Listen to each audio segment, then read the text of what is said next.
바쁘신 와중에 와주신 이원주 수석최고께 다시 한번 감사 인사드리며 특강을 부탁드리겠습니다. 박수 부탁드립니다.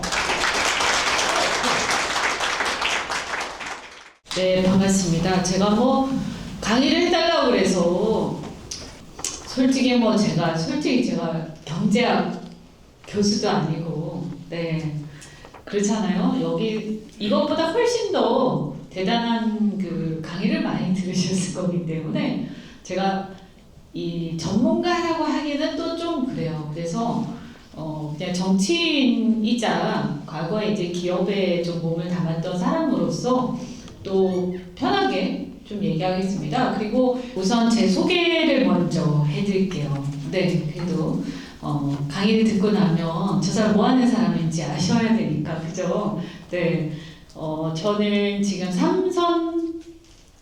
3선째 이제 국회의원 됐죠. 그래서 제 지역구는 용인정입니다. 용인정은 용인 수지의 죽전, 그리고 상현이동, 이게 굉장히 중요하거든요. 그래서 상현이동, 그 다음에 마북동, 구성동, 동백 1, 3동, 또 죽전동 이렇게 있기 때문에요. 이 지역에 혹시 사시는 분 손 들어보세요. 아무도 없어? 제 지역구 주민이 아무도 없으세요? 너무 아쉬운데. 혹시 나중에 용인 정지역이 어디냐면 분당 바로 밑에서부터 시작이 돼요. 여러분 거기 경부고속도로 타고 가다 보면 그 분당 딱 끝나면서 이렇게 약간 보면 주위에 막 이렇게 큰 음식점들하고 막 이렇게 가구 단지 막 나오는 데 있죠. 거기 왼쪽이에요. 거기 왼쪽에 이제 아파트가 시작이 되는데 분당보다는 조금 싸고 그래도 꽤 중산층이 많이 사는 곳이고, 거기서 조금 더 옆으로 가서 우리 지역구 바로 옆에 더 남쪽으로 안성 좀 가기 전에 뭐가 있냐면 삼성전자랑 SK의 반도체 클러스터 부지가 있습니다. 지금 SK는 상당히 지금 이미 착공이 돼서 진행이 많이 됐고, 삼성전자 국가산단은 부지 지금 이제 그 보상 협의가 이미 시작이 돼서 착수가 돼서 상당히 진행이 되고 있는 상태고요. 그래서 우리 지역구에는 기업인들이 되게 많이 사십니다. 또 우리 지역 안에도 연구소도 있고 뭐 이렇게 현대차, 현대모비스 뭐 이런 연구소들도 있고, 또 판교 바로 밑에 또 우리 지역구 옆에 또 앞으로 플랫폼 시티라는 게 또 생길 거기 때문에 구성역이 있는데 그 플랫폼 시티에 또 혹시 이사 오실 분들은 많이 이사 오시고, 거기에 특히 판교에 기업들 많이 들어가 있는데 판교가 이제 좀 임대료가 비싸잖아요. 그러니까 구성 플랫폼 시티 2027년 이후 28년부터 분양 시작할 것 같은데, 그때 판교에 계신 벤처 기업들은 우리 쪽으로 좀 많이 오시면 집값 땅값도 싸고 훨씬 더 좋습니다. 그래서 많이 오시면 제가 잘 해드리겠습니다. 네. 이제 저는 그래서 경기 용인정입니다. 지역구가. 그리고 지금 더불어민주당 수석최고위원이고 한미의원연맹 이사기도 하고요. 그리고 한 싱가포르 의원 칠선협회 회장인데요. 제가 그 싱가포르에서 초등학교를 다녔습니다. 네, 근데 이제 그렇게 다닌 거는 저희 아버지가 해운회사 또 조선회사에 이제 간부로 계시다가 퇴직해서 조선기자재 중소기업을 운영하셨는데, 그래서 저는 그것을 물려받아서 편하게 살 운명이었는데 아버지가 IMF 때 망해가지고 그래서 굉장히 힘든 시절을 20대 후반에 좀 보냈고요. 사실 그때 너무너무 어렸어요. 저는 태어나서 사실 좀 풍족한 뭐 그냥 중소기업 사장 딸이니까요. 뭐 큰 건 아니지만 그래도 그냥 아버지 회사 물려받아서 잘 살아야지 뭐 이렇게 생각하고 사실은 그냥 편안하게 대학 다니고 있다가 아버지가 망하시니까 그때 아버지가 집에 재산을 하나도 안 남기고 전부 다 사업 작업으로 다 쓰셔가지고 우리 집이 길거리에 앉았어요. 그래서 저는 태어나서 처음 보는 비가 새는 집에 가봤어요. 사실 이런 얘기를 마치 너무 가볍게 하면 또 욕하시는 분들이 계실 수도 있기 때문에 좀 그렇습니다만 어쨌든 그때 굉장히 힘든 한 몇 년을 보냈는데 그때 저는 사실 이미 서울에 올라와 있어서 그 어려운 걸 제가 직접 겪은 건 아니지만 스트레스 굉장히 많이 받았죠. 그래서 제가 원래 외시 공부를 하다가요.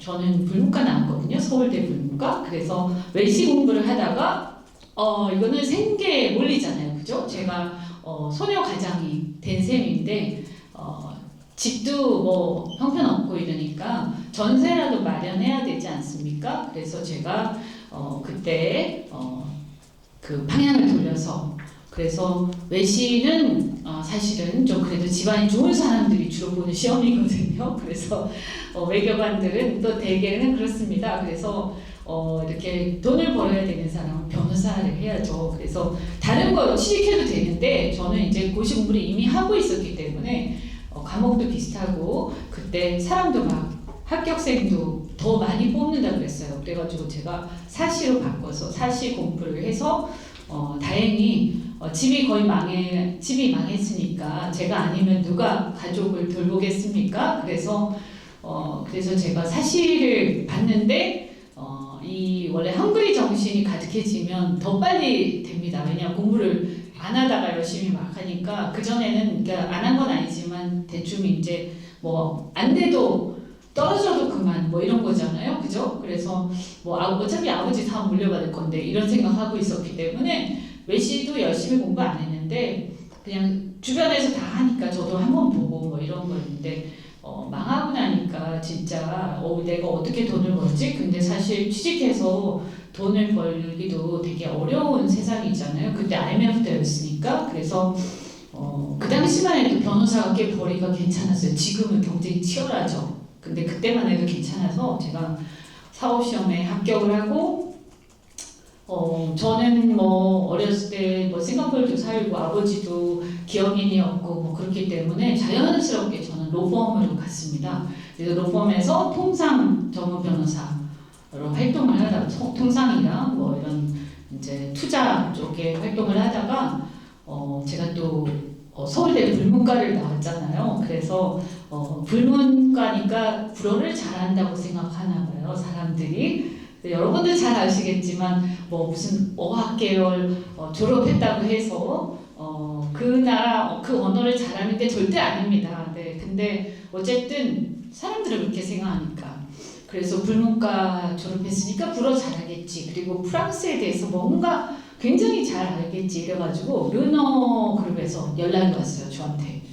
그래서 한국 변호사 중에서 프랑스하고 친화적인 사람을 찾았는데 저를 찾았다고 그러면서 저한테 제안이 와서 제가 르노 그룹에서 일을 하게 되었습니다. 근데 그분들이 나중에 웃으면서 얘기하더라고. 불어를 전혀 못하는 걸 알고 나중에 굉장히 실망했다 이렇게 얘기하던데 그래도 일하는 데는 크게 지장이 없었기 때문에 제가 잘리진 않았고요. 그래서 르노에 가서 르노 닛산 얼라이언스에서 일을 하고 한국에 있는 삼성자동차에서 또 일을 하고 그렇게 하다가 제가 그래서 자동차를 매우 좋아합니다.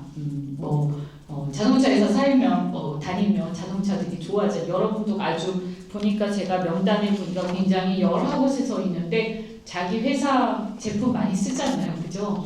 그래서 자동차 회사가 이렇게 열심히 개발부터 시작해서 판매까지 정말 죽어라고 일을 하는데 영업이익 나는 게 그렇게 어렵구나 하는 거를 제가 그때 알게 됐고 정말 열심히 일하는 분들이 곳곳에 있구나 하는 거를 제가 좀 많이 느꼈는데 그러다가 저는 이제 S-오일로 이직을 했어요. 그래서 그때 이제 S-오일은 아람코, 그 사우디 아람코의 자회사입니다. 그래서 중동 쪽 일도 좀 많이 하고 이렇게 하면서 사우디 아람코, S-오일에서 일을 하다가 이제 뜻한 바 있어서 그러니까 아까 말씀드렸잖아요. 우리 집이 망했다고. 그래서 집이 망했을 때 저희 어머니가 되게 힘드셨나 봐요. 원래 별 탈 없이 중산층 그 사모님으로 사시다가 집이 망해서 이렇게 생계에 내몰리면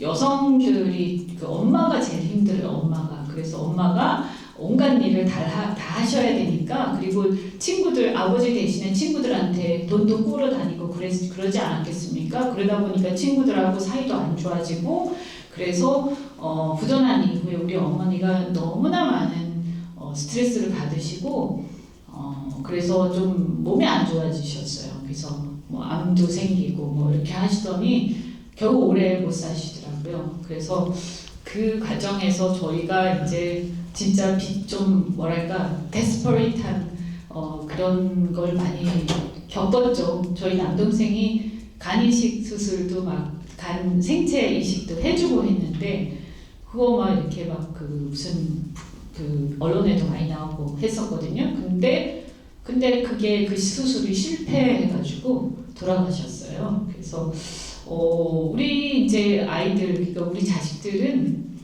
그 한이 있어요. 저는 되게 매사에 자신감으로 사는 사람인데, 그런데 딱 한 가지 한이 있어요. 뭐냐? 아버지 부도 났을 때, 그때 연쇄부도가 났어요. IMF 때 회사들이 연쇄부도가 났는데, 열심히 일해도, 아무리 열심히 일해도 나라가 망하면 어쩔 수가 없더라고요. 그래서 다 같이 망하는 그 순간을 겪고, 또 그리고 같이 길거리에 앉으면서 생전 한 번도 경험하지 못했던 그런 아주 절박한 상황을 경험하면서 저는 인생관이 많이 바뀌었습니다. 그래서 아버지 사업 물려받겠지, 뭐 나는 적당히 살면 돼, 열심히 뭐 왜 열심히 해, 우린 뭐 이렇게 그냥 잘 물려받아서 잘 즐기면서 살면 되지, 이렇게 생각하고 있던 인생관이 180도 바뀌면서 이게 국가란 무엇인가, 그리고 이렇게 그 지나가던 행인이 돌멩이를 그 발에 채이는 돌멩이를 툭 찼는데, 그 돌멩이가 이렇게 날아가서 개구리를 맞추면 그 개구리는 맞아 죽죠, 그죠? 근데 그 행위는 별 생각이 없어요. 그냥 지나가다가 앞에 발에 걸리는 돌멩이 찬 거기 때문에 아무 생각 없이 그렇게 하다가, 그런데 그 돌멩이를 맞는 개구리는 죽을 수도 있는 거죠. 저는 그 행인이 곧 국가라고 생각하고요. 그 돌멩이에 맞아 죽는 개구리는 우리 국민 중에 누군가가 될 수 있다고 생각합니다. 그래서 아무 생각 없이 다들 일을 하지만, 공직자는 굉장히 신중하게 일을 해야 되고, 혹시 내가 무심코 찬 돌멩이가 어딘가로 날아가서 죽이는 개구리가 있어서는 안 된다라는 생각을 저는 많이 합니다. 그래서 국가의 책임이라는 것을 굉장히 강조하고, 저도 작년이니까 책임감이 강합니다. 그래서 국가의 책임, 이게 제 이제 정치 철학이라고 말씀드릴 수 있고요. 정치 인문학 계기고, 국가가 정책을 함부로 펴서 국민이 뭐 그냥 조금 불편한 정도는 모르겠는데 정말 비참해지는 국민이 있어서는 안 된다. 그 모든 것에 대해서 책임감을 가지고 일을 해야 된다. 이재명 대통령께서 공직자의 하루는 그냥 하루가 아니라 예를 들면 대통령은 5천만 국민의 운명을 좌우하죠. 뭐 조금 좀 과장해서. 그래서 그 대통령의 하루는요 5천만 시간이에요. 대통령의 한 시간은 5천만 시간이라고 저한테 말씀하신 적이 있어요. 저는 뭐 이재명 대통령에 대해서 좋아하시는 분도 있고 혹시 또 안 좋아하시는 분이 있을지 모르지만, 적어도 그 대통령의 한 시간은 5천만 국민의 한 시간, 그래서 5천만 시간이다라고 하시면서 정말 열심히 일하시는 그 태도에 대해서는 저는 높게 평가를 합니다. 뭐 다 훌륭하다, 이런 완벽하다 이런 말씀 드리는 게 아니고요. 그래서 저도 그런 생각을 갖고 있고, 그래서 우리 국회의원들은 5천만 시간은 아니고요. 저는 뭐 제가 지역구만 하는 건 아니니까, 하지만 적어도 5천만 분의 300시간 정도는 되겠죠, 그죠? 그러면 굉장히 중요한 시간이다라고 생각을 합니다. 그래서 여러분이 생각할 때 국회의원 정치인들 일도 안 하고 맨날 놀고 맨날 싸우고 이런 거 아니냐 이렇게 생각하실 수 있는데 그렇지 않습니다. 되게 열심히 일하는 사람들 많고 정말 그 하루하루 매 시간을 쪼개가지고 이렇게 하는 사람도 많기 때문에 정치에 대해서 관심 갖고 이렇게 해주시면 좋겠다. 저희도 이제는 그래서 우리가 뉴 이재명이라는 얘기를 요새 하는데요. 이제 시대가 바뀌었어요. 시대가. 그래서 오늘도 이런 강의를 하지만 국민들은 먹고 사는 문제 그리고 이 국제정세의 아주 살벌한 국제정세 속에서 어떻게 우리 대한민국이 생존할 것이냐 그리고 그것이 어떻게 우리 국민들의 생존과 직결될 거냐. 과거에 IMF 때 우리 아버지가 망해서 우리가 다 길거리에 나앉았던 그런 경험처럼 우리 국민들이 비참한 삶을 살면 안 되겠죠. 만약에 내가 잘못해서 누군가가 잘못해서 그것이 다 모여서 우리 대한민국 국민들이 비참한 삶을 살게 되면 안 돼요. 저는 뭐 그럴 리 없다고 생각하지만 이게 쌓이고 쌓여서 어느 순간에 우리 아이들이 그런 삶을 살면 안 된다는 생각을 항상 하고 이렇게 있습니다. 그래서 뭐 여기까지 제 경력을 말씀드렸지만 사실은 제 정치 철학을 말씀드린 거고요. 그래서 저는 사실 여러분이 아실런지 모르지만 많은 사람들이 저한테 이제 비난을 할 때 할 얘기가 없으니까 철새다 이렇게 얘기하는데 저는 당을 크게 보면 보수로 갔다가 다시 진보는 아니고 지금 민주당 진보는 아닙니다. 중도 정도 되는데 중도로 온 셈인데요. 진보에 있다가 보수로 갔다가 중도로 왔으니까 정반합이죠, 그죠? 그래서 저는 진보는 아닙니다. 전 매우 현실적이고 사실은 보수에 가깝습니다. 그래서 민주당의 중도 실용주의 속에서 민주당의 오른쪽을 제가 담당하고 있다 이렇게 여러분께 말씀드리고요. 그러다 보니까 경제 성장 이런 거 강조 많이 하고 하는데 이재명 정부하고도 그때 대선 때도 성장 전략 이런 같이 얘기 많이 했는데 제 얘기가 받아들여진 것도 있고 또 안 된 것도 있습니다. 근데 어쨌든 가면서 말씀드릴게요. 그래서 이거는 뭐 워낙 다 잘 아시니까 그 산업 대전환 그리고 자국 우선주의 및 밸류체인 위기 이런 거는 제목만 얘기해도 다 아시지 않겠습니까? 제가 넘어가기 이런 거 그래도 되죠? 저희가요 그 코스피 5천 공약을 했잖아요. 근데 이 코스피 5천이 과연 될 거냐 하긴 했는데 저는 된다 그랬어요. 근데 사실 저는 5년 안에 될 거다 이랬거든요. 근데 5년이 아니라 1년도 안 됐는데 돼버렸어요. 그래서 덜컥 겁도 나고 왜 이러지? 이게 무슨 현상이지? 이런 겁도 나고 그러나 또 이렇게 막 고무도 돼 있고 이참에 그냥 한 마음까지 가보자 이런 생각도 하는데 이런 전략 산업들은 잘 나가지만 아직 내실을 기해야 된다든가 코스닥 문제라든가 여러 가지 문제가 있긴 합니다. 그런데 왜 자본시장에 집중하느냐 우리가 저희가 이런 제가 이제 저도 여기에 기여를 좀 했는데 이 철학에 보면 이제 요즘에 이제 머니 무브라는 얘기를 많이 하지 않습니까? 그래서 부동산에 집중된 자금을 유동성을 생산적 자금으로 생산적 자본으로 많이 끌어들이자라는 게 일관된 이재명 정부의 철학입니다. 그런데 이제 거기에는 어떤 배경이 있냐면 우리가 보면 과거에 비해서 이제 점점 그 글로벌 인플레이션이 굉장히 심각해지고 있죠. 그 이유는 여러 가지 있지만 특히 그게 그 코로나 팬데믹 이후에 이 돈이 유동성이 굉장히 넘쳐나면서 사실은 인플레이션이 매우 빠르게 이제 진행이 됐는데요. 그러다 보니까 뭐 그 전부터도 그런 게 있지만 사실은 자본이 초고도화되면 될수록 사실 이 자본의 그 수익률, 자본 수익률이 우리 노동 수익률보다 훨씬 높아질 수밖에 없습니다. 그건 사실은 국가가 선진국으로 가면서 우리가 불가피하게 모든 국가들이 겪는 과정인데 여하튼 그래서 보면 미국 같은 경우에도 1965년부터 한 최근까지도 이 실질 평균 임금이 거의 변하지 않았다고 합니다. 그러니까 평균 임금이 변했다는 게 아니라 실질 평균 임금, 그러니까 물가를 감안하면 실제로는 임금이 그렇게 높아진 적이 없다는 거죠. 그래서 이 노동소득이 한계가 있다. 그래서 산업화 초기에는 보면 우리가 보면 다 도시로 몰려가서 이 노동을 하고 그래서 도시 노동자들이 소득이 굉장히 높아지고 대한민국이 60년, 70년, 80년대에 그 과정을 겪었죠. 그래서 시골에 있던 많은 사람들 그리고 여러 사람들이 도시의 노동자로 몰려오면서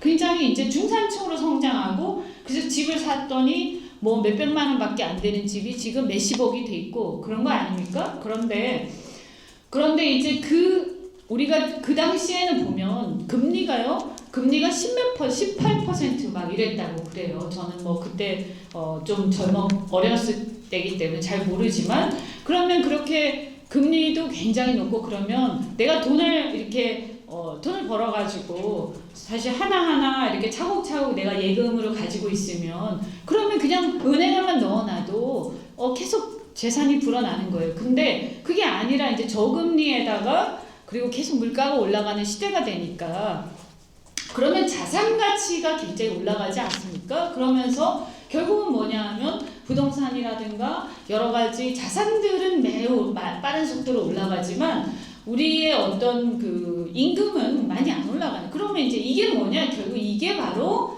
양극화의 원인인 거죠. 그래서 그게 격차의 원인인 거예요. 격차의 원인. 그런데 그러면 이 격차를 어떻게 줄일 거야라고 했을 때 격차를 과연 이렇게 자본이 초고도화되는 시대에 이제는 뭐 AI가 나타나니까 생산성이 더 높아지고 그렇게 되면 어떻게 해서 임금 가지고 이게 양극화 이거를 막을 수가 있겠어요. 그거는 우리가 아무리 뭐 다른 해도 어려운 거예요. 그럼 결국에는 이건 불가피한 흐름인 거고요.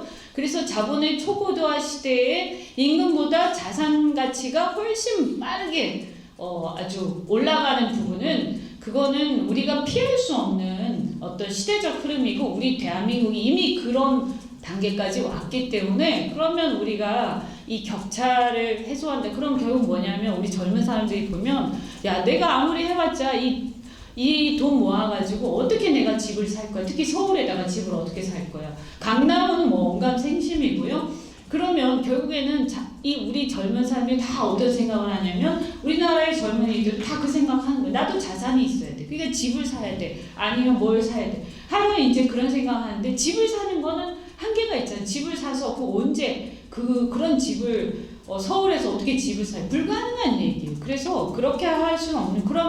그런데 이런 시대에 자산에 투자를 해서 그 자산 가격이 상승하는 그 속도에 따라서 그들의 어떤 부의 상승을 견인해 줄 수 있는 그렇게 이걸 국가가 도와줘야 되는 거예요. 국가가. 그럼 뭐죠?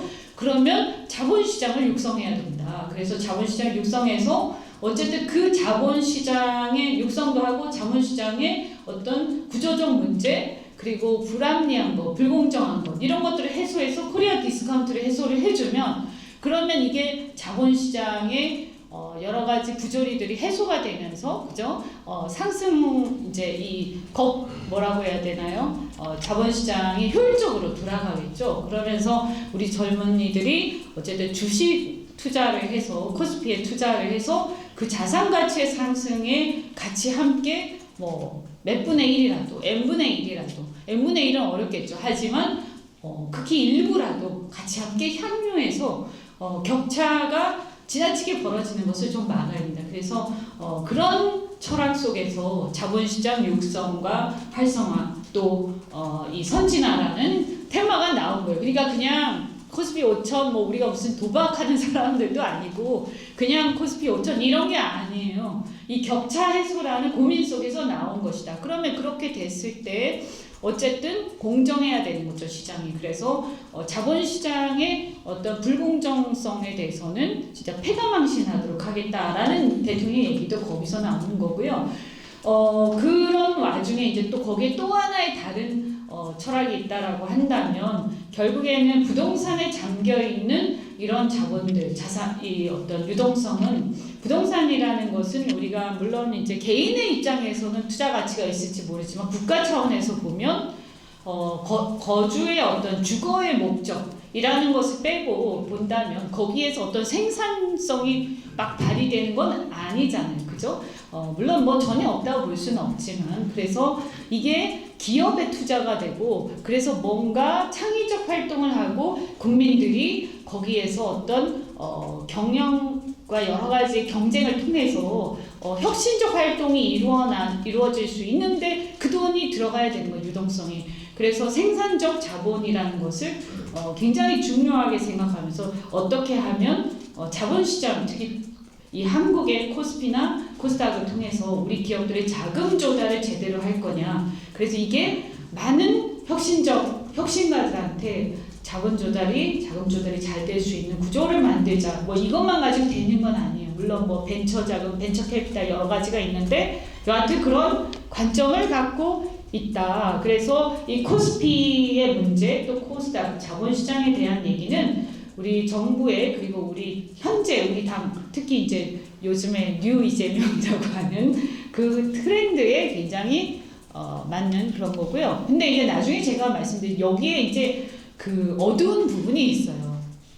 아까 이제 임금 얘기를 들었잖아요. 그러다 보니까 이 제조업의 임금 노동자들에 대한 어떤 노동소득이라든가 이런 이제 격차 문제가 과거만큼 그런 분들의 소득이 보장이 안 되는 거죠. 이것은 미국에서도 일어난 현상인데 2007년에 오큐파이 월스트리트라는 그런 미국의 큰 운동이 있었잖아요. 그게 뭐냐?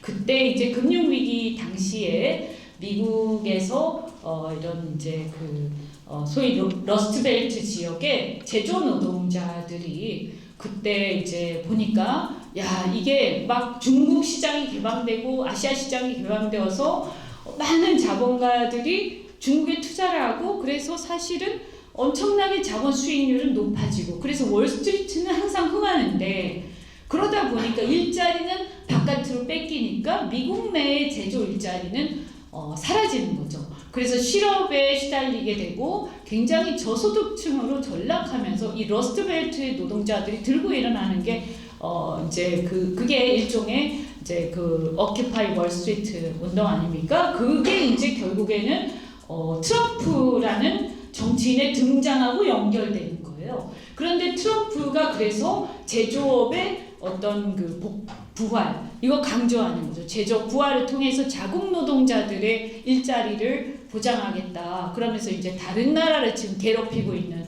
그런 중인 거죠. 어쨌든 근데 그것은 우리가 또 다르게 또 극복해야 되는 과제라고 저는 생각합니다. 제조업을 무시해서는 안 되거든요. 뭐 굉장히 중요합니다. 전략적으로. 그래서 어쨌든 저희는 이제 과거에 여러분 혹시 동반성장이라는 얘기 들어보셨죠? 그죠? 동반성장 그거 옛날에 누가 얘기했더라? 어떤 총리가 말씀하셨는데 요즘에 사람 이름이 생각이 안 나. 예, 정운찬 총리가 말씀을 하셨죠. 그래서 동반성장이라는 얘기를 했는데요. 그게 저희가 모두의 성장이라고 이름을 붙였는데 사실 똑같은 맥락이에요. 동반성장이랑. 근데 그때 동반성장이라고 하면 뭐냐? 대기업, 중소기업 그래서 같이 동반성장하자. 그러니까 대기업은 중소기업이 들어가는 시장에 들어가지 말고, 그죠?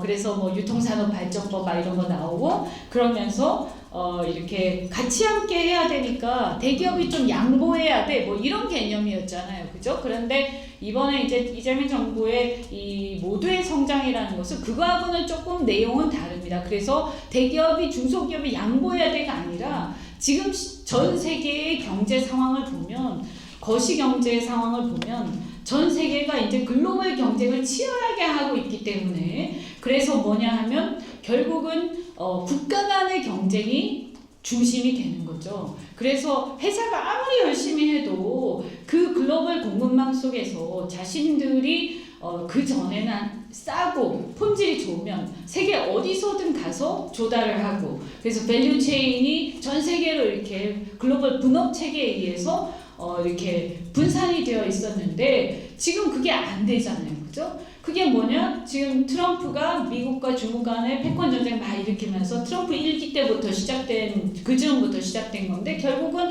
전 세계가 경제가 곧 안보고 우리가 전략적으로 어떤 나라하고 경쟁을 하고 있으면 그 나라하고 전략 산업에 대해서도 이 정보를 절대 공유하지 않겠어. 그리고 결국에는 반도체 같은 것도 이게 나중에 미사일에 쓰일 수도 있고, 그 다음에 뭐 휴머노이드 특히 이제 국방 쪽에도 쓰일 수 있고, 그게 아니더라도 우리 매우 경쟁이 치열한 분야의 전략 산업에서 다 쓰일 수 있는 건데, 이거를 다른 나라, 이게 그 나라의 경쟁력을 좌우하는 핵심 산업이다. 그러면 이걸 다른 나라하고 글로벌 체인에서 공유가 되면 기업이야 그냥 싼 걸 가지고 하면 되지만, 국가 차원에서 보면 그런 정보들이 다른 나라로 건너가고 했을 때 그 기술 정보나 이런 것들이, 그러면 그거는 금방 카피가 되는 거죠. 그러면 결국에는 국가의 운명을 결정하는 결정적인 시기에 우리가 그걸로 인해서 몰락할지도 모른다는 그런 긴장감을 다 갖고 있는 거예요. 그래서 우리나라 좀 늦긴 했지만 미국과 중국에 비하면 이 경제 안보라는 것이, 경제가 곧 안보가 곧 경제다라는 개념 속에서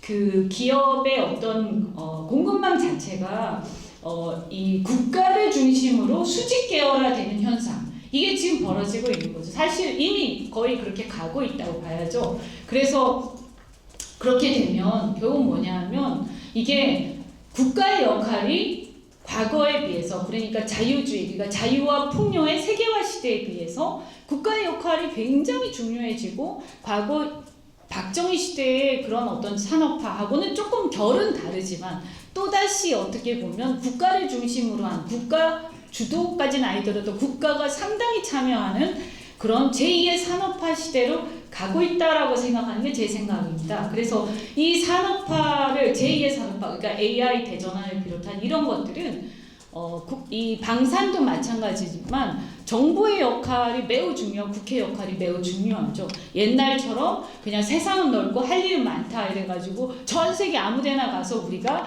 그 공급망을 확보한다고 해서 되는 게 아닌 거예요. 그 나라하고 우리나라하고 사이가 나쁘면 어차피 안 돼요. 중간에 하다가 다 깨져요. 그죠?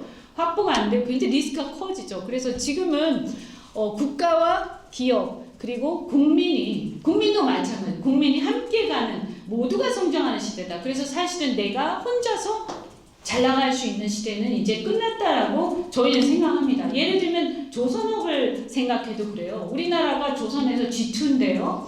조선업이 미국이 이제 마스카를 우리랑 하잖아요. 그런데 사실 조선업이 G1이 이제 중국이죠. 그런데 미국이 사실 이 조선업의 가장 중요한 게 잠수함이라든가 군함이라든가 이런 안보 전략 산업에 쓰이는 거라서 중요한 거잖아요.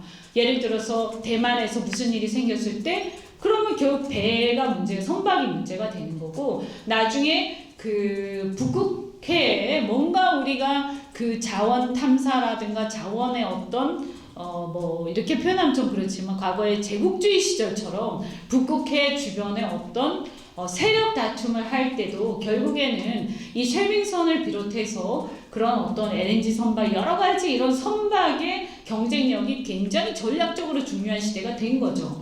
그러면 이런 시대에서 우리가 미국도 마찬가지지만 이런 선박이나 조선업은 국가 전략 산업인 거예요.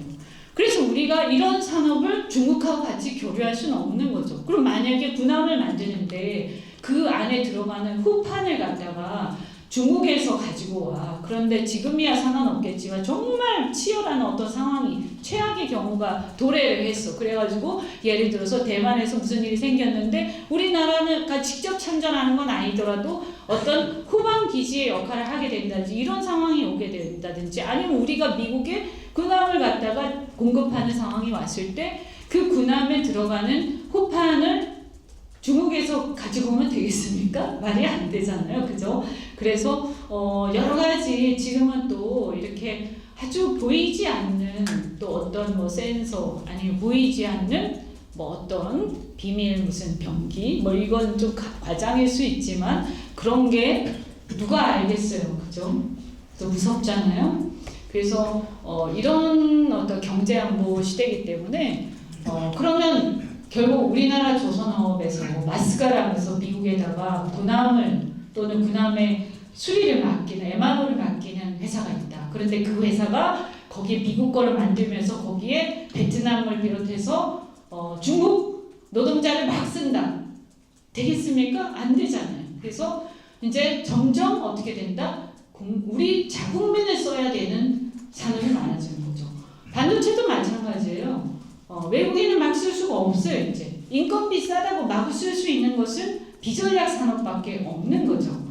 그래서 이제는 그러면 이 노동자들을, 우리 자국민 노동자들을, 그것도 기술 숙련 노동자들을 우리가 데리고 있어야 되잖아요. 그러니까 너무 하찮게 취급하면 어떻게 돼요? 그 사람들이 다른 나라로 가버릴 거 아니에요. 우리 적대국이나 혹은 경쟁국으로 가버리면 어떻게 돼요? 그걸 막기 위해서 이제는 노동자들, 특히 숙련 노동자나 혹은 그 어떤 기술이나 이런 거 갖고 있는 사람들은 이 기업이 또 정부가 관리하면서 모니터링하면서 기업이 그것을 함부로 하지 않도록, 또 그리고 임금을 어느 정도 맞춰주도록 유도를 하는 거죠. 우리가 강요는 못하지만 유도를 합니다. 그래서 조선업 같은 경우에도 노동자들하고의 분쟁이나 이런데 정부가 중간에 중재도 하고 또 국회가 중재도 하고 하는 게 단순히 무슨 옛날처럼 그냥 노동 문제에 우리도 관심이 많고 노동자 인권이 중요해서 이런 차원을 뛰어넘어서 그 숙련 노동자가 중요하고 전략 산업인 분야가 자꾸 시끄러워져서,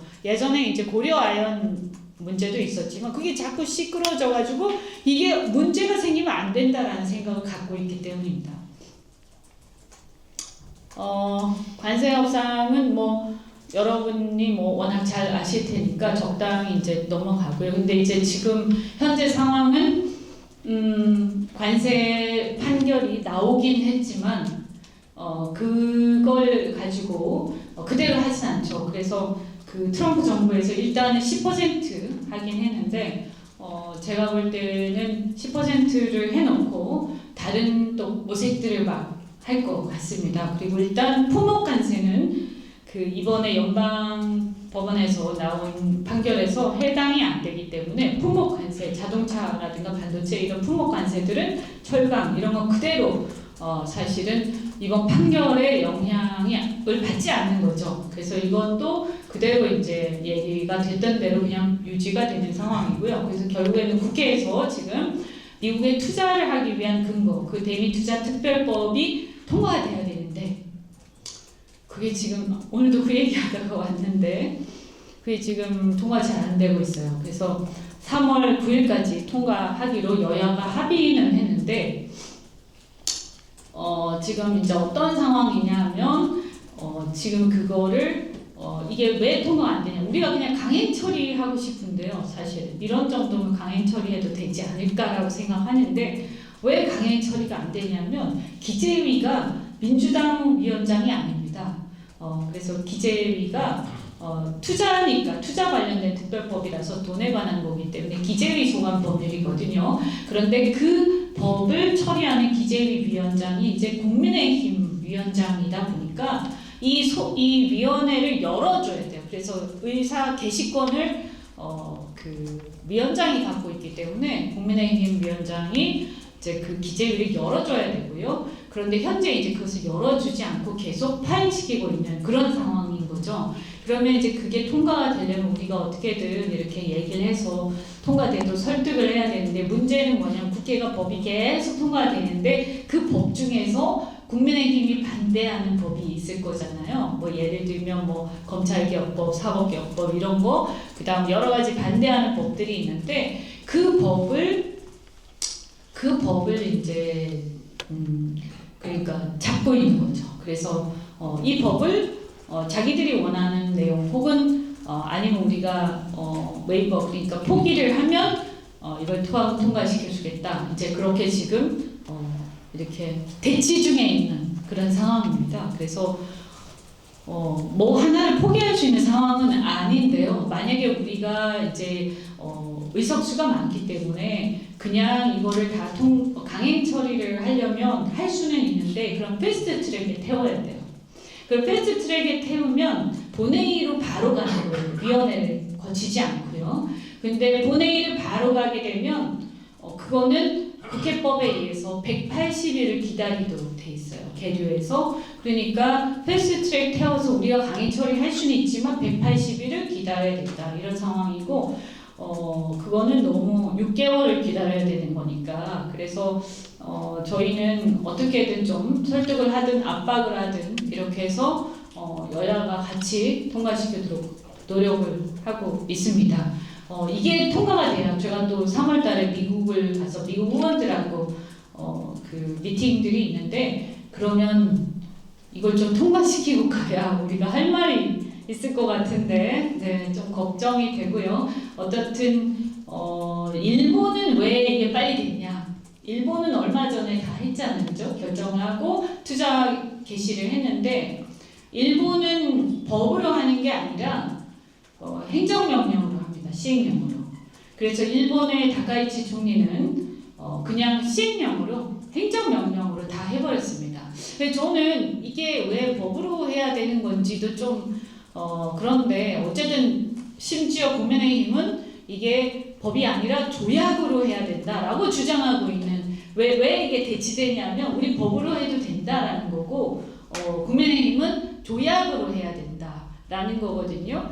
근데 조약으로 하려면 저쪽 트럼프는 행정명령으로 하고 있는 거잖아요. 그런데 우리가 조약으로 하게 되면 미국도 의회에 추인을 받아야 되는 거죠. 그렇게 되면 이제 세월아 가거라 되기 때문에, 근데 어떻든 결과적으로는 시간이 많이 가면서 이 판결이 나와버리면서 결과적으로는 우리가 이걸 의도했던 건 아니지만 잘 된 셈이에요. 그죠? 안 그랬으면 우리가 뭐 그 전에 통과시켰으면, 그죠? 그 전에 통과됐으면 어쨌든 뭔가 시작이 됐을 텐데, 결과적으로는 판결 나오면서 약간 이제 협상에 눈이 좀 생겼기 때문에 불확실성이 있긴 하지만 그런 좋은 점도 있다. 그러나 이제 더 끌 수는 없다라고 저는 생각합니다. 어쨌든 이것과 관련해서 미국에 투자하는 것 관련해서는 트럼프 정부의 태도를 보면 확정적인 게 하나도 없어요. 그래서 항상 보면 다 합의해놓고 나중에 가서 이거가 잘 안 되면, 잘 이행이 안 되면 또다시 다른 걸 던지고 이렇게 해서 계속 문제를 일으키기 때문에 끝날 때까지 끝난 게 아니다라고 저는 생각합니다. 근데 어쨌든 우리 입장에서는 일본하고 경쟁을 많이 하잖아요. 그러니까 적어도 일본에 비해서 우리가 더 불리해져서는 안 된다는 생각을 갖고 있고, 일본이나 EU하고요. 그래서 동맹국인 일본, 한국, EU 이 정도는 어느 정도 유사한 조건에서 해줘야 되는 게 아니냐라는 게 우리 정부의 생각이고, 또 그렇기 때문에 이재명 대통령께서 이번 정부 들어서 일본하고 경제협력과 연대를 굉장히 공고히 하고 있는데, 그 이유는 말씀드린 것처럼 미국하고의 협상관계에서 일본이 항상 경쟁관계에 있다 보니까 우리가 같이 서로 보조를 좀 맞춰서 가자. 누가 한 명 너무 질러버리면 왜 피곤해지잖아요, 그죠? 네, 그런 생각이다라고 말씀드립니다. 그래서 뭐 요거는, 그래서 요 다 말씀드린 거니까요. 어쨌든 지속 가능한 성장을 하자 뭐 이런 거고, 그래서 그런데 이제 저는 아까 말씀드렸잖아요. 제가 저는 제조업 회사에 주로 있었어요. 그리고 트럼프도 그렇게 얘기를 하지만, 트럼프도 그 제조업이 지금 아무리 자본이 중요하고 금융이 중요하고 막 그런 시대지만 제조가 안 되면 되느냐, 저는 그런 생각합니다. 그런데 그 제조를 나중에 어느 날 우리가 뭐 한 10년 안에 그런 일이 올지 모르지만 AI 제조를 통해서 사람이 거의 일하지 않고 휴머노이드나 이런 어떤 공장 자체가 시스템에서 AI로, AI 피지컬로 돌아가는 그런 시대가 오면 이 제조도 결국에는 사람이 거의 필요하지 않는 그런 시대가 올지도 모른다라는 생각을 하긴 해요. 근데 그런 제조라 하더라도 저는 그 제조 AI의 노하우는 제조를 잘하는 회사가 가져갈 수밖에 없다라고 생각하거든요.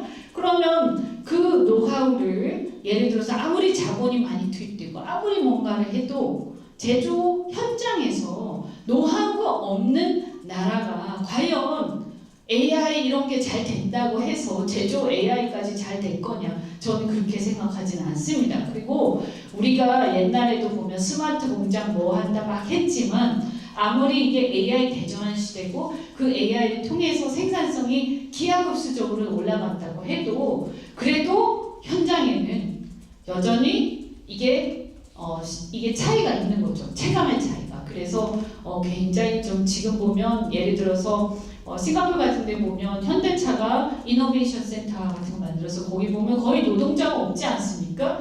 이런 공장도 있는 반면에 그래도 여전히 노동자들이 아직도 상당히 많이 종사하는 조선업 같은 것도 있는 거고요. 그래서 이렇게 될 때 결국에는 우리가 임금 그리고 사람들의 일자리 이런 것들에 굉장히 많은 위치를 차지하는 게 저는 제조라고 생각하고 그리고 그 제조가 사실 우리가 예를 들어서 AI 대전환을 해서 제조 AI로 성공을 한다라고 해서 우리가 그러면 그냥 뭐 이렇게 갑자기 하늘에서 떨어지는 게 아니잖아요. 그죠? 그럼 그 노하우를 갖고 있는 회사가 일종의 마더 팩토리가 돼서 그 팩토리에 여러 AI 비슷한 AI 팩토리를 말하자면 거기에 대한 뭐 지적재산권 그리고 노하우 이런 걸 누군가 뭐 삼성전자 갖고 있다. 그러면 그 삼성전자가 이것을 한국에서 갖고 있어야 그죠?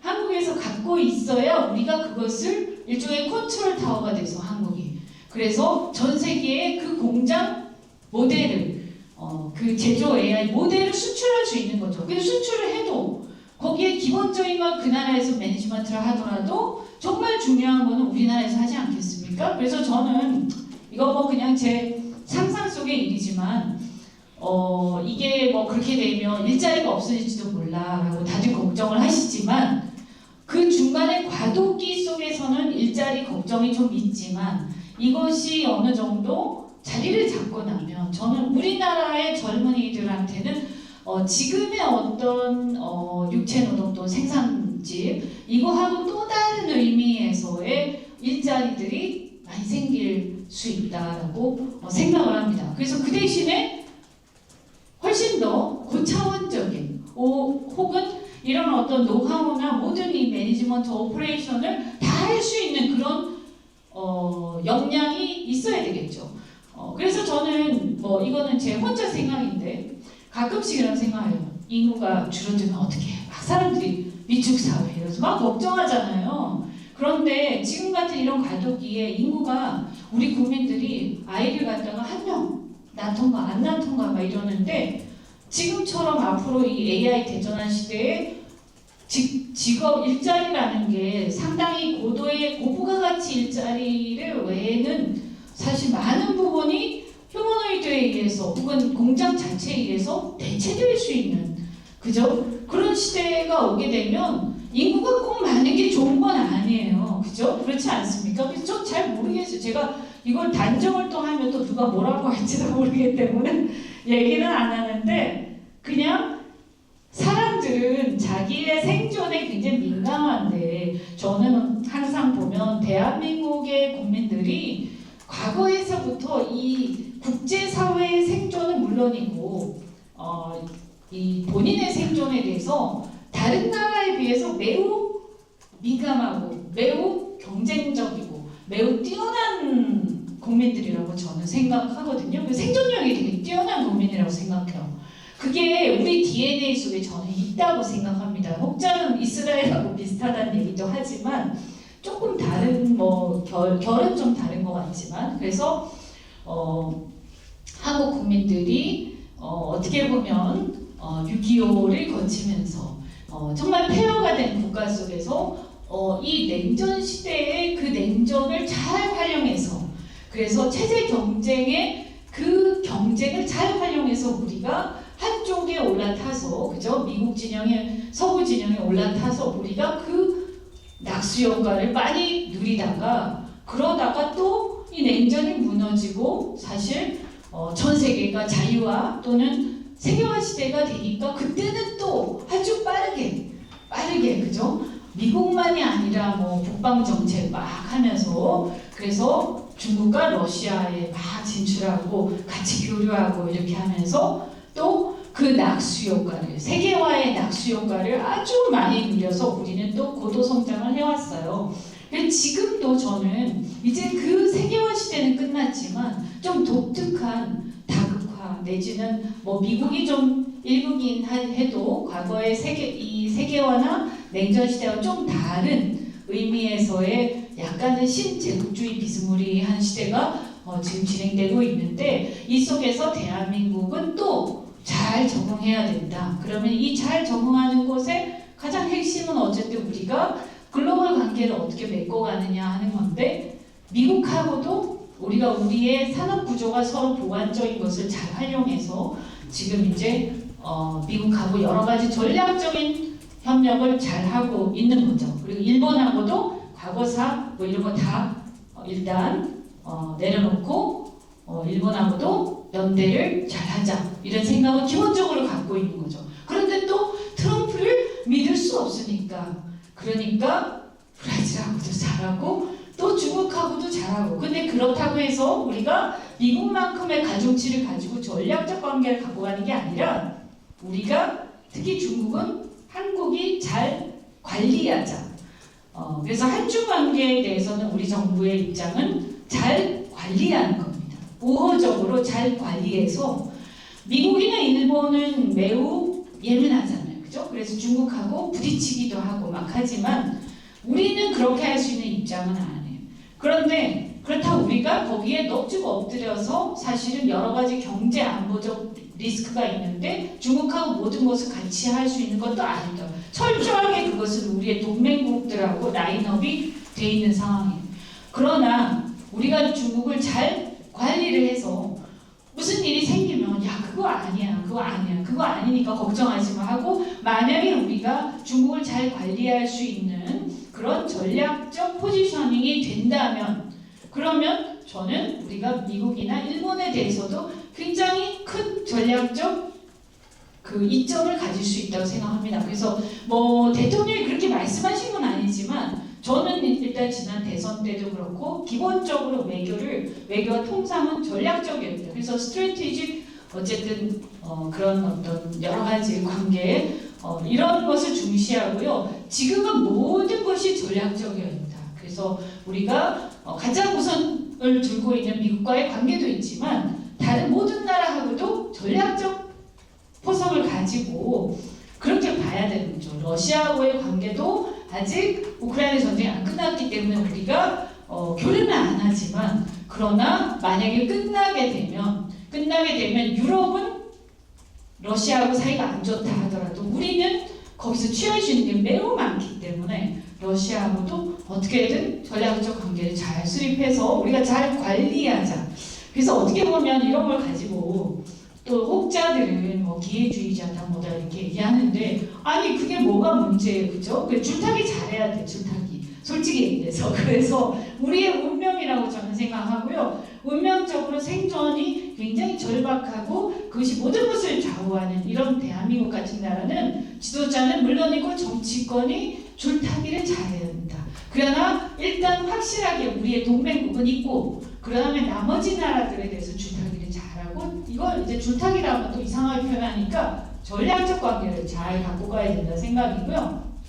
그래서 이런 관계에서 과거처럼 야 무슨 뭐 명나라 청나라 이런 수준의 생각을 하는 것은 뭐예요? 그거는 한물간 얘기예요. 그죠?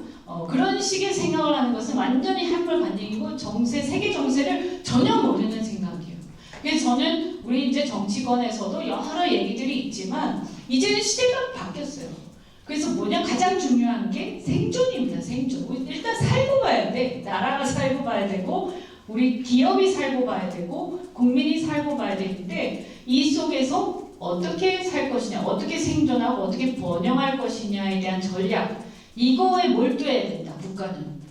이게 제 생각이고요. 이 부분에 대해서 이게 이제 뭐 요즘에 유행하는 우리 당의 뉴 이재명의 그렇게 흐름입니다. 조금 보면 기존의 보수나 진보 이런 논법으로 생각하지 않습니다.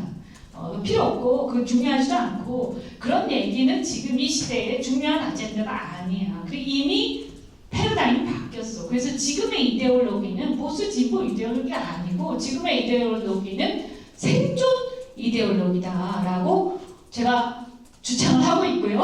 그래서 저는 이제 이런 걸 가지고 지금 책도 좀 쓰고 있는데 나중에 또 책 나오면 좀 많이 사보시면 좋겠습니다. 잠깐 광고를 했습니다. 그래서 다시 하나씩 이렇게 보시면요. 전략산업 확대, 뭐 당연한 거 아닙니까? 그리고 이제 국산화율 제고, 이거는 지금 이재명 정부가 열심히 안 하고 있어서 제가 잔소리를 많이 하고 있는 부분인데, 이거 이제 대통령께서 하실 일은 아니고 산업부에서 하실 일인데, 지금 경제안보 측면에서 보면 어쨌든 국산화율을 높여야 돼. 이게 이제 중국의 제조 2025와 같은 관점인데요. 우리가 무슨 일이 생겼을 때 어쨌든 소부장 문제가 생기고 수출 규제 문제가 계속 생기잖아요. 그죠?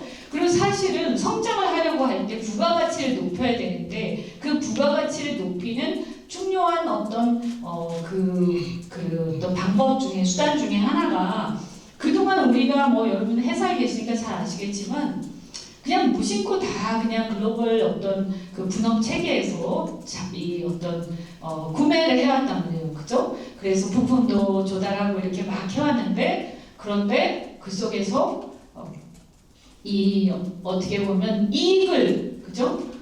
영업이익을 극대화해야 되는데 이걸 극대화할 수 있는 게 너무 경쟁이 치열하다 보니까 한계가 있어요. 그러면 거기서 뭐냐? 제가 예전에 보니까 제 SOL 있을 때 이제 사우디아람코에서 요청을 해가지고 우리가 그러니까 그 재생에너지 쪽에 회사를 갖다 인수를 좀 해서 이렇게 같이 뭔가 해보자 이래가지고 그때 한국실리콘이라고 태양광 그 제조회사를 인수를 M&A를 한 적이 있는데 해보니까 나중에 점점 그 시장이 잘못 진출한 거였어요. 그래가지고 나중에 실패를 했는데 그때 이렇게 보니까 이익이 계속 그러니까 소위 수율이 1드가 계속 줄어드는 거예요. 근데 처음에는 뭐 한 몇 퍼센트 되다가 나중에 1% 이하로 막 떨어지는데 이게 결국에는 중국하고의 경쟁에서 못 이기는 거 아닙니까? 근데 그 속에서 제가 이렇게 보니까 결국은 뭐냐 처음에 이제 태양광의 그 필라멘트를 만들 때 이 필라멘트를 생성하는 그 장비 있잖아요. 그 장비가 중요하더라고. 근데 이 장비가 독일제가 뭐 하여튼 그랬던 것 같아요. 유럽산이었는데 이 장비에 들어가는 로얄티가 어마어마한 거예요. 근데 우리가 영업이익을 1%도 못 남겨서 난리가 나서 회사를 이제 그만 접어야 되는 상황까지 왔는데도 이 장비의 로얄티를 거의 10% 가까이 주고 있다는 것이 얼마나 웃긴 일이에요. 근데 우리가 옛날에 개발도상국 시절에는 그런 장비를 우리가 만들 수가 없어요. 우리가 역량이 안 돼요. 근데 지금은 말이에요. 찾아보면 우리 역량으로 조금만 투자하고 시간을 주면 만들 수 있는 국산화할 수 있는 장비가 굉장히 많습니다. 저는 이런 것들을 하나하나 다 찾아서 지금부터 해야 된다. 기획해서 전략을 짜고 그게 굉장히 중요해요. 그래서 그 속에서 우리가 얼마 안 되는 그 영업이익을 극대화시킬 수 있는 게 참 나오는 거지. 그냥 열심히 아침부터 밤늦게까지 한다고 되는 게 아닌 거예요. 물론 반도체처럼 이미 우리가 어떤 수준에 가 있는 건 상관이 없겠지만 지금 기존의 주력 산업들은 그렇게 할 수밖에 없거든요. 그래서 그런 것들 그래서 나중에 또 말씀드리겠지만 이제 지금 여기서 말씀드릴게요. 그럼 예를 들어서 선박이다, 화물창, LNG 선박을 하는데 이 LNG 선박의 화물창 기술을 프랑스 회사가 갖고 있어요. 근데 거기 한 5% 주거든요. 근데 그거 우리나라 국산할 수 있거든요. 그래서 그 국산하는 기술을 우리나라 다 갖고 있어. 개발도 다 끝났어. 근데 왜 안 돼? 다른 나라에 그거를 하려고 하니까 레퍼런스를 달라고 할 거 아닙니까? 그런데 레퍼런스를 어떻게 그거 처음 개발을 했는데 누가 그거를 처음 개발한 걸 사겠어요? 발주를 안 하죠.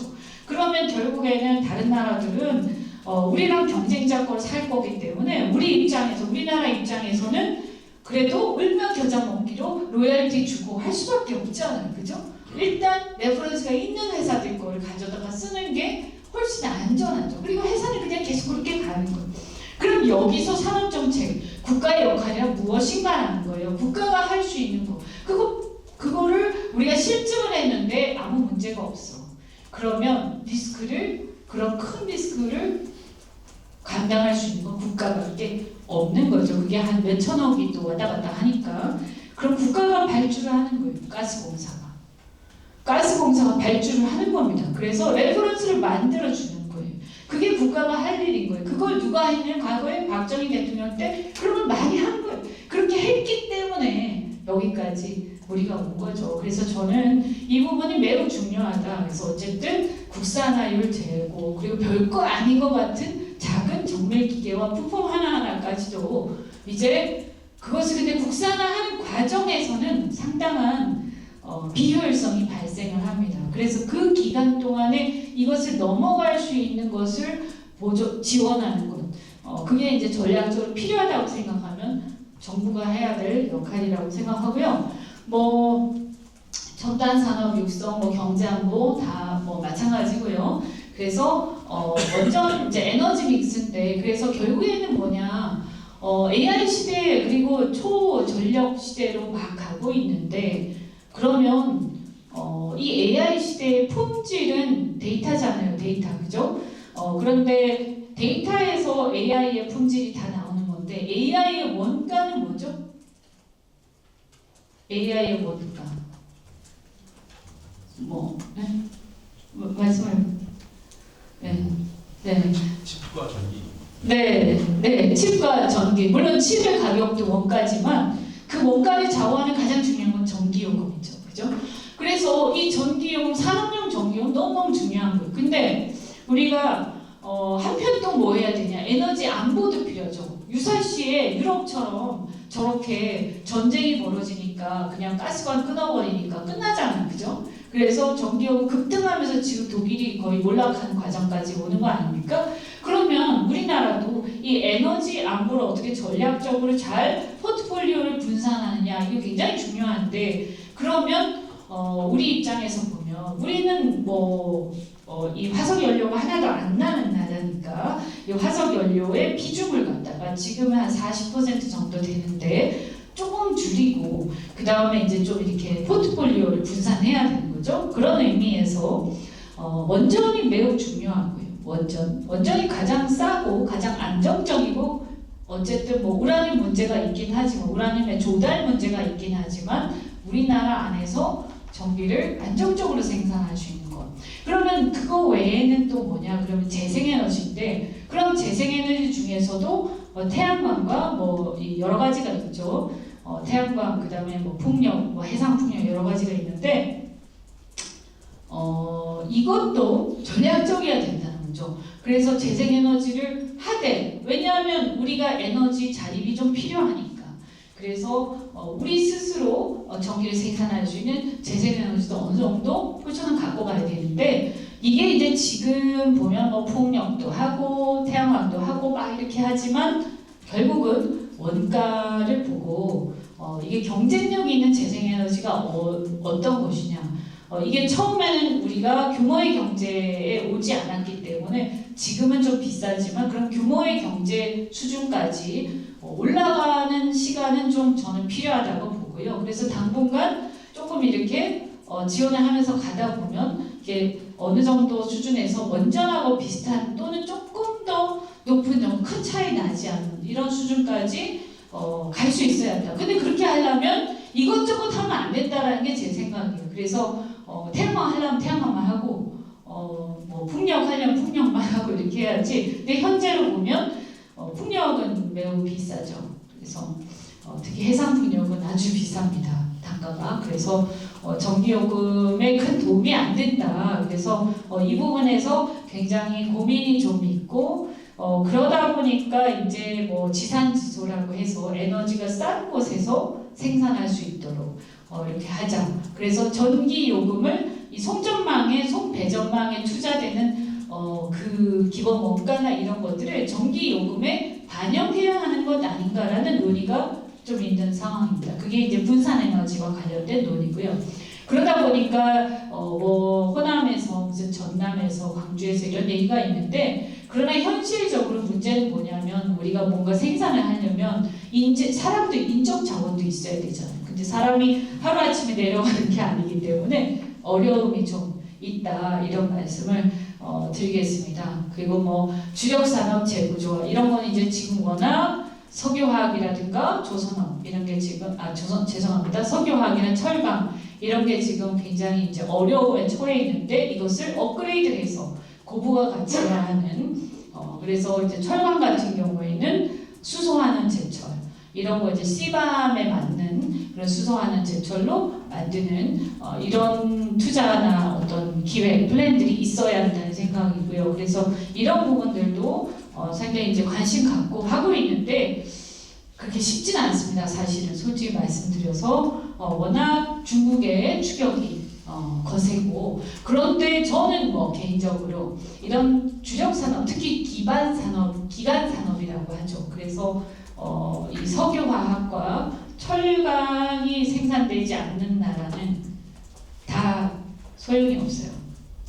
철강 없이 어떻게 자동차를 만들겠어요? 철강 없이 어떻게 조선을 하겠어요? 철강 없이 어떻게 방산을 무기를 만들겠어요? 그러면 어떤 상황이 왔을 때 유사시에 우리는 아무것도 못하는 바보가 되는 거죠. 그러면 안 되기 때문에 국가는 최후의 순간에 어떤 유사시가 왔을 때 국민을 보호할 수 있어야 된다. 이게 기본적인 생각이기 때문에 그래서 이 경제 안보 측면에서 철강과 석유화학은 우리 안에 내수를 소화할 수준 거기서 플러스 알파 정도는 충분한 어떤 그 역량을 보유하고 있어야 된다. 아무리 그게 다소 조금 어려운 시절이 있다 하더라도 그거는 우리가 지원을 할 필요가 있다고 생각을 합니다. 그 외에도 뭐 바이오 뭐 이런 것들 방산이 있는데요. 이제 넘어가겠습니다. 이거 다 말씀드린 거고 요새 보니까 제가 제가 아무래도 지금 산자에 있다 보니까 그 가스 터빈 이거 정말 저는 아주 되게 이렇게 제가 자동차 회사에 좀 있어서 그런지 저는 기계가 이렇게 뭐 훌륭한 기계가 막 생산돼가지고 우리께 딱 나와서 짠 하고 나오면 너무 기분이 좋거든요. 그리고 막 이렇게 뭔가 애기 낳은 것 같은 그런 느낌도 들고 막 너무너무 신나는데 지금 뭐 두산에서 가스터빈 이거 굉장히 잘 만들었잖아요. 그래서 상당히 전 자랑스럽게 생각하고 그것뿐만이 아니라 여러 지금 굉장히 우리나라의 기술 수준이 굉장히 높다 하는 말씀을 좀 드립니다. 그래서 이제 제가 사물창 얘기가 있고요. 지금 아직까지 가스공사 발주를 안 했는데 제가 하라고 막 지금 쪼고 있는 중입니다. 네. 그리고 아까 여기 마더 팩토리 제가 말씀드렸고 반도체도 있죠. 그래서 반도체 뭐 워낙 또 다들 잘 아실 테니까 요즘에 이제 저도 ETF 투자를 우리가 이제 코스피 5000 시대 그래서 국회의원들이 다 ETF 투자하자 이래가지고 제가 지금 막 이렇게 부추겨가지고 ETF 투자를 좀 많이 했어요 의원들이. 그런데 사실은 우리는 뭐 이렇게 삼성전자, 뭐 SK 하이닉스 이렇게 딱 찍어갖고 살 수는 없어요. 그러면 이해 충돌 문제가 생기기 때문에 굉장히 귀찮아집니다. 막 배지 신탁해야 되고 그래서 그냥 ETF로 해서 뭐 코스피 랠리 뭐 이런 식으로 코스피 200 뭐 이런 거 사는데 그런데 그냥 ETF를 사는데도 그냥 코스피 연동 ETF 사는데도 꽤 제가 그래도 이 수익률이 높거든요. 그래서 야 회사를 직접 사신 분들은 엄청나게 벌었겠다 이런 생각이 들고 저는 이재명 대통령이 지지율이 높은 이유가 코스피 때문이라고 생각합니다. 네, 일단 사람들은 돈을 벌면 기분이 좋거든요. 그죠? 제가 지역구에서 설날 때 인사를 막 드리는데 20, 30대들한테 너무 인기가 많은 거예요. 그래서 이게 웬일이야? 응? 그래서 보통 이제 20, 30대들 정치에 관심도 없고 그렇지 않습니까? 그런데 막 되게 이렇게 인사도 막 하고 와서 얘기도 걸고 오늘도 나오는데 우리 대학생위원회 막 굉장히 막 좋아하고 막 이렇게 하는 걸 보고 아주 고무가 돼 있는데 그래도 가만히 생각해 보니까 코스피 때문인 것 같아요. 이렇게 얘기하는 거 보면 어쨌든 그런 게 좀 있는 것 같고요. 그래서 저희가 근데 오늘 대학생위원회에서는 저한테 막 이렇게 합당 반대 멋있어요 막 이렇게 얘기하던데 그건 이 세대별로 좀 생각이 다른 것 같습니다. 나이 드신 분들은 싫어하시더라고요. 근데 어쨌든 네. 자, 요거 방산 같은 경우도 되게 중요하죠. 방산. 지금 대한민국이 그동안에 북한하고 이렇게 대립하고 분단되어 있다 보니까 참 그 비극 때문에 어려움을 많이 겪고 우리가 국방비에 돈을 많이 쓰고 해서 그동안에 사실은 우리가 왜 우리는 이럴까 하고 생각했는데 매우 역설적이게도 우리가 분단돼 있어서 국방비에 돈을 많이 쏘다 보니까 지금 와서 우리가 그걸 의도한 건 아닌데 우리가 방산 대국이 돼 있는 거예요. 이런 게 저는 참 재밌어요. 그죠? 아니 유럽이 말이에요. EU가 그동안에 너무나 평화로운 시기가 계속돼 있었고 그러다 보니까 반전 이런 문화가 굉장히 세죠. EU는 그죠? 유럽 같은 경우는 그래서 그 나라들은 방산에 투자를 안 했어요. 프랑스 같은 경우 이제 전통적인 방산 강국 빼고는 그래서 이렇게 무기 산업에 투자를 한다 정부가 이런 것이 굉장히 약간 이 진보적 성향의 이제 유럽 국가들 입장에서는 매우 불만스러운 그건 있을 수 없는 그런 거였다 보니까 또 국민들도 별로 좋아하지 않았고 그래서 방위 산업에 투자를 안 했어요 국가가. 근데 지금 와서 보니까 러시아 우크라이나 전쟁이 일어나고 하면서 자기 자국의 자주 국방을 해야 되잖아. 그래서 트럼프는 뭐라고 하냐면 야 네가 알아서 해야지 이렇게 하는데 그 무기를 미국산을 사려고 그러니까 그 무기가 미국산 너무 비싸잖아요. 그죠? 그러니까 근데 사실 언제까지 미국한테 의존을 하겠어요. 네가 알아서 해라 라고 하는데 그래서 국방비 자주 국방 얘기하면서 트럼프가 국방비 그동안에 나토에 지원하던 거 미국이 상당히 많이 지원해 왔는데 이제 딱 그만하겠어. 너희들이 알아서 해라고 하면서 그 유럽들이 이제는 이 방위 산업에 그동안 투자를 안 하다 보니까 기술력이 떨어지고 또 이 가성비도 떨어지니까 한국이 그거에 어떤 반사이익을 지금 보고 있는 건데요. 우리가 그동안에 북한과의 분단으로 인해서 우리는 매우 비효율적이고 코리아 디스카운트 때문에 힘들었다라고 하지만 세상은 저는 공정한 것 같아요. 보니까 우리가 어려웠던 만큼 또 어떻게 보면 얻는 것도 있다. 그래서 우리가 그동안 힘들게 했던 게 없어지는 게 아니고 다시 우리한테 사실 쌓여있던 것이다. 저는 우리한테 축적되어 있던 잠재력이 지금 결국 나오는 것이다. 그래서 약간 애국주의적 말이긴 하지만 저는 뭐 애국주의자입니다. 저는 사실. 그래서 그런 면에서 굉장히 고무적이다. 그리고 어차피 우리가 안 해도 다른 나라들이 다 하기 때문에 지금 이 국방에서의 강국이라는 것은 매우 큰 경쟁력이죠. 전 세계적으로. 그리고 모든 R&D가 사실은 국방에서 시작이 됩니다. 왜냐하면 회사라는 것은 여러분 아시겠지만 회사는 이익이 안 되면 계속 투자할 수는 없잖아요. 그죠? 근데 국방의 R&D라는 것은 당장 어떤 이익이 바로 나오지 않더라도 우리가 우리의 미래와 우리의 안전을 위해서 국가가 계속 약간 그건 나쁘게 얘기하면 눈먼 돈이라고 하는데 그게 아니라 계속해서 투자를 하는 그런 게 있기 때문에 R&D에서 상당한 어떤 이점이 있죠. 그래서 그것이 나중에 내비게이션이다, 무전기다, 뭐 나중에 이제 우리 전화기에서 나오는 여러 가지 기술들이 결국은 국방에서 시작된 거죠. 그죠? 네. 인터넷도 마찬가지고.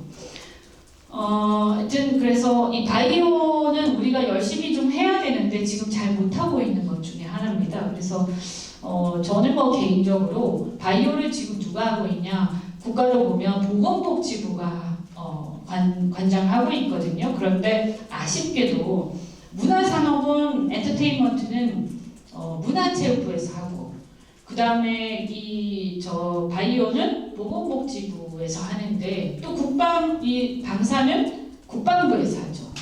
근데 이제 이게 지금 같은 그 글로벌 폐국영의 시대가 되니까 사실은 이렇게 해서는 안 된다고 저는 생각해요. 앞으로 이건 우리가 이제 좀 개선해야 될 부분인데 이번 정부에 할 수 있을지 모르겠어요. 왜냐하면 정부 조직을 개편해야 되기 때문에. 그런데 사실 보건복지부에서 하더라도 이 바이오 산업을 육성하는 것은 저는 뭐 이렇게 기재부하고 산업통상부에서 해야 한다고 생각합니다. 그리고 그것을 산업화하는 것, 그것을 산업화하는 것을 같이 해야 된다고 생각해요. 그래서 보건복지부가 기존의 어떤 의료나 보건의 공공성 입장에서만 사고해오던 그 틀이 있기 때문에 이걸 산업화하는 측면에서는 좀 이 틀을 깨기가 굉장히 어려운 거죠. 그래서 이걸 어떻게 틀을 깰 것이냐, 그리고 이 산업화를 어떻게 지원할 것이냐, 결국은 산업통상부랑 기획재정부가 이걸 함께 도와줘서 같이 가야지 이게 칸막이를 해가지고 보건복지부 내가 알아서 하겠어, 이거는 잘 안 되는 거예요. 그래서 이제 이 방사도 마찬가지고요. 그런 게 좀 있어서 앞으로 개혁해야 될 부분이라고 저는 개인적으로 생각합니다. 뭐 이건 이제 마지막으로 SMR 이거는 뭐 어떻게 될지 모르겠지만 이번에 이제 국가 전략 산업으로 좀 지정해야 된다라고 제가 강력하게 주장하고 있고요. 뭐 이것뿐만이 아니라 모든 기술은 성장기에 올라타야 된다라고 생각합니다. 그래서 성장기에 지금 있는 모든 산업들은 지금 올라타야 되는데 처음부터 이익이 나오지 않잖아요. 그죠? 그런데 그것을 기업가적 정신을 가지고 어떤 자본에서 자본을 갖고 있는 기업들이 여기에 투자를 하면, 혹은 벤처 캐피탈 이런 어떤 펀드나 이런 어떤 자금 유동성들이 이제 투자를 하면 좋은데, 그게 잘 안 될 경우에 결국에는 그게 이렇게 투자가 선뜻 안 될 수가 있어요. 검증이 안 된 분야에는. 그럼 결국 그거는 이 정부가 좀 선도적으로 투자해야 되지 않을까라고 생각합니다. 자, 제가 뭐 뒤에 이렇게 다른 게 있지만 다른 뭐 그거는 여러분이 이제 알아서 이제 보시면 되고, 제가 오플법이라든가 그 다음에 저기 공정거래 뭐 이런 거는 여러분 이제 다 알고 계시는 부분들이 대부분이라서 그거는 좀 생략을 하도록 하겠습니다. 그래서 이 정도로 오늘 강의는 마무리하도록 하겠습니다. 고맙습니다.